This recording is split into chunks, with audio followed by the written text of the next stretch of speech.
Šventąją krikščionių žemę Palestiną XI amžiuje pradėjo puldinėti musulmonų turkų gentis. Musulmonams veržiantis gilyn į Bizantijos teritoriją, šios valstybės imperatorius kreipėsi pagalbos į tuometinį Romos popiežių Urboną II. Suprasdamas, jog tai puikia proga padidinti savo įtaką, 1095 metais sušauktame bažnyčios susirinkime Klermone Urbonas II pakvietė krikščionis keliauti į Palestiną ir ją atsiimti iš tuo metu ją valdžiusių musulmonų saracėnų. Noras apginti šventąją žemę bei padidinti popiežiui savo įtaką nebuvo vienintelės priežastis, skatinusios pradėti kryžiaus žygius. Tuometinėje Europoje vyko aršūs feodalų tarpusavio karai, be šito buvo atsiradę daug bežemių riterių, negalėjusių gauti žemės gimtosiuose vietose. Tad popiežius suvokė, jog kryžiaus žygiai padės įspręsti feodalų tarpusavio vaidus, nes išvykę dalis jų riterių galės įgyti žemės valdų artimuosiuose rytuose. Nuo 1096 metų, kada prasidėjo pirmasis kryžiaus žygis į Palestiną, iš viso vyko 8 kryžiaus žygiai. Reikšmingiausi iš jų yra pirmasis ir ketvirtasis. Pirmajame dalyvavo daugiausiai italų, prancūzų bei vokiečių riterių. Ta pačia kryptimi keliavo nemaža dalis varguomenės, kuri vėliau žuvo pakeliui kovodama su saracėnų kariais. Nepaisant to, 1099 metais riteriai kryžininkai pasiekė žygio tikslą Jeruzalę. Miestas buvo užimtas šturmu, o daugelis jo gyventojų, tiek arabai, tiek žydai, buvo išžudyti. Pirmojo kryžiaus žygio rezultatas buvo tai, jog visa teritorija apie Jeruzalę, Palestina, Sirija, buvusi Finikija, tapo priklausoma europiečiams. Pirmo žygio metu buvo įkurtos kryžininkų valdomos valstybės, tokios kaip Jeruzalės karalystė, Antiochijos kunigaikštystė, Edesos ir Tripolio grafystės, kurios visgi neegzistavo ilgai, o vėliau buvo panaikintos. Ketvirtasis kryžiaus žygis vyko tarp 1202–1204 metų. Jis buvo sušauktas popiežiaus Inocento III. Tačiau į šį žygį susirinkę kryžiuočiai Palestinos tuo metu nė nepasiekė. Jie nusitaikė ne į musulmonus, o į krikščioniškąją Bizantiją. Šiame žygyje svarbią rolę suvaidina Venecijos pirkliai. Nors puolimo tikslu buvo pasirinktas Egiptas, pirkliai buvo labiau suinteresuoti sužlugdyti savo konkurentę Bizantiją, todėl įkalbėjo kryžiuočius pasukti į Konstantinopolį. 1204 metais žygeiviai užėmė Bizantijos pagrindinį miestą ir įkūrė Lotynų imperiją. Bet ji neišsilaikė ilgai. 1261 metais Nikėjos imperatorius Michailas VIII užėmė Konstantinopolį. Europos feodalai buvo išvyti ir vėl atsikūrė Bizantiją. Pagrindinis ketvirtojo kryžiaus žygio rezultatas buvo tai, jog pablogėjo santykiai vakariečių su Bizantija bei stačiatikybę išpažįstančiais kraštais.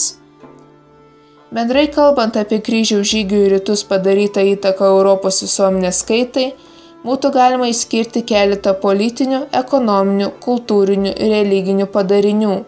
Vienas iš pagrindinių politinių padarinių – Europoje nurimo feodalų tarpusavio karai, prasidėjo centralizacijos procesas. To pavyzdys Jonas Bežemis, kuris, naudodamasis brolio Ričardo liūtaširdžio išvykimu į kryžiaus žygį, užėmė Anglijos karaliaus sostą ir įsitvirtino valdžioje. Siekdamas centralizuoti šalies valdymą ir gauti gyventojų prielankumą, 1215 metais paskelbė Didžiąją laisvių chartiją, pagal kurią Anglijoje įkurta luominė monarchija, o karaliaus valdymą ėmė kontroliuoti parlamentas. Kalbant apie tarptautinius santykius, kryžiaus žygiai lėmė padidėjusią įtampą ne tik tarp katalikų, stačiatikių, bet ir tarp katalikų musulmonų. Musulmonai prisiekė keršyti krikščionybės išpažinėjams bei juos persekioti. Ekonominiai padariniai. Kryžiaus žygiai lėmė Europos ekonominį pakilimą, išaugusią prekybą Viduržemio jūros regione. Dėl didelių prekybos mastų sustiprėjo Šiaurės Italijos miestai, kurie vėliau tapo Renesanso kultūros ankstyvaisiais židiniais, Be to, Europoje pastebimai plėtėsi miestai, sustiprėjo žemės ūkis, amatai. Socialiniai padariniai. Jų buvo keletas. Pirma, kryžiaus žygiai lėmė riterių sluoksnio ir jų kultūros iškilimą Europoje. Antra, dėl kryžiaus žygio yra baudžiava. Feodalams rengiantis žygiams reikėdavo daugiau pinigų, tad jie nuspręsdavo parduoti valstiečiams laisvę. Be to, baudžiauninkai pasinaudoja progą, išvykus feodalui, bėgdavo į miestus, kuriuose pagyvenę bent metus tapdavo laisvaisiais žmonėmis. Trečia, kryžiaus žygiai didino netoleranciją Europoje gyvenantiems kitatikiams. Arabai pradėti persekioti, o prieš žydus buvo organizuojami masiniai pogromai, siaubiant jų gyvenamąsias vietas getus. Kalbant apie kultūrinius padarinius, galima pabrėžti, jog pradėjo keistis europiečių požiūris į higienos įpročius. Dažniau pradėta plautis rankas, imta naudoti daugiau stalo įrankių, gausiai pradėta vartoti rytų prieskonių. Kryžiaus žygiai padarė didžiulę įtaką ir Europos mokslo raidai, kadangi buvo parvežti europiečiams iki tol nežinomi antikos mokslininkų veikalai.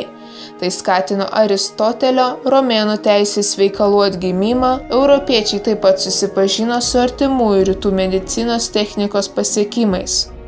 Galiausiai, kalbant apie kryžiaus žygių sukėlusią jėgą katalikų bažnyčią, būtų galima pabrėžti, jog žygiai, nors ir baigėsi nesėkme, nes nepavyko galutinai iš musulmonų paveržti į Jeruzalės, vis tik sustiprino popiežiaus įtaką. Be to, kryžiaus žygiai skatino ir žmonių pamaldumo didėjimą.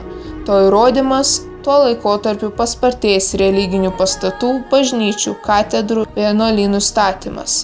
Taigi, nors kryžiaus žygių pagrindinis tikslas Jeruzalės išvadavimas iš musulmonų nebuvo pasiektas, apie 200 metų organizuoti žygiai sukėlė reikšmingus pokyčius to meto visuomenėje. Nenusisekus kryžiaus žygiams į rytus buvo pakeista kryptis.